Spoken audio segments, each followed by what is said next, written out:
Fertility improve చేసే yoga. Hello everyone, నేను doctor సాహిత్య Veeravalli, consultant gynaecologist, ARC hospitals Nellore branch.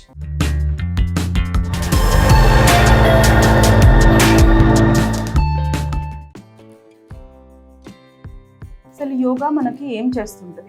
మగవారిలో చూసుకుంటే యోగా వల్ల స్పర్మ్ క్వాలిటీ ఇంప్రూవ్ అవ్వడం, అలాగే డిఎన్ఏ డ్యామేజ్ అనేది తక్కువ అవ్వడం, జీన్స్ ని నార్మలైజ్ చేసి మనకి ఎంబ్రియోలో జెనెటిక్ ప్రాబ్లం ఏది రాకపోవడం, ఇలాంటివి చూస్తూ ఉంటాం. అలాగే ఫీమేల్స్ లో హార్మోన్ బ్యాలెన్స్ రావటము, దీనివల్ల ప్రాపర్ గా ఎగ్ విడుదలవ్వడం, ఎంబ్రియో అతుక్కోవడం, రిప్రొడక్టివ్ ఆర్గన్స్ గర్భసంచికి, అండాశయాలకి, అలాగే పెల్విక్ ఫ్లోర్ మజిల్స్ కి బ్లడ్ సప్లై అంటే రక్త సరఫరా పెరగడము, ఇన్ఫ్లమేషన్ ని తగ్గించడము, డిఎన్ఏ రిపేర్ చేసుకోవడము, అలాగే హైపోథెలమో పిట్యూటరీ యాక్సిస్ ని ఇంటాక్ట్ గా ఉంచుకోవడము, పీసీఓఎస్ ని తగ్గించడము చూస్తుంటాం. అండ్ ఇద్దరిలో చూసుకుంటే స్ట్రెస్, యాంగ్జైటీ లెవెల్స్ తగ్గడము, నిద్ర బాగా పట్టడము, దీనివల్ల వెయిట్ లాస్ అవ్వడము, అండ్ బాడీ స్టిఫ్ గా ఉండకుండా కొంచెం స్ట్రెచ్ అవ్వడము, పెల్విక్ ఫ్లోర్ మజిల్ స్ట్రాంగ్ అవ్వడము, అండ్ ఓవరాల్ గా చూసుకుంటే వాళ్ళ ఫర్టిలిటీ కెపాసిటీని అరౌండ్ 60% దాకా పెంచుతూ ఉంటుంది. స్పెసిఫిక్ యోగా పోసెస్ మనకి ఫర్టిలిటీని ఎలా పెంచుతాయో చూద్దాం. మెయిన్ గా ప్రాణాయామం అంటే బ్రీతింగ్ ఎక్సర్సైజెస్, దీనివల్ల స్ట్రెస్, యాంగ్జైటీ తగ్గిపోతూ ఉంటాయి. అలాగే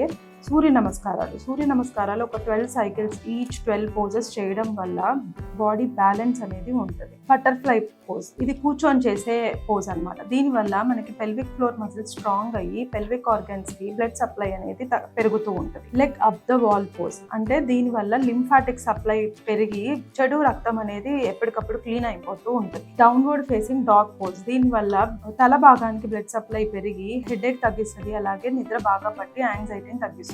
bridge pose and flow pose, ఇవి థైరాయిడ్ గ్లాండ్ ని మెయింటైన్ చేస్తూ ఉంటాయి. త్రికోణాసన అంటే టార్టాయిస్ పోజ్ అంటారు. దీనికి ఓవరాల్ గా రక్త సరఫరా అనేది పెరుగుతూ ఉంటుంది. ఇలా కొన్ని ఆసనాలు రిపిటేటివ్ గా 20 to 30 times or 35 to 45 minutes ఒక రోజులో చేయడం వల్ల overall body and mind control వచ్చి మనకి ఫర్టిలిటీ అనేది ఇంప్రూవ్ అవుతూ ఉంటుంది.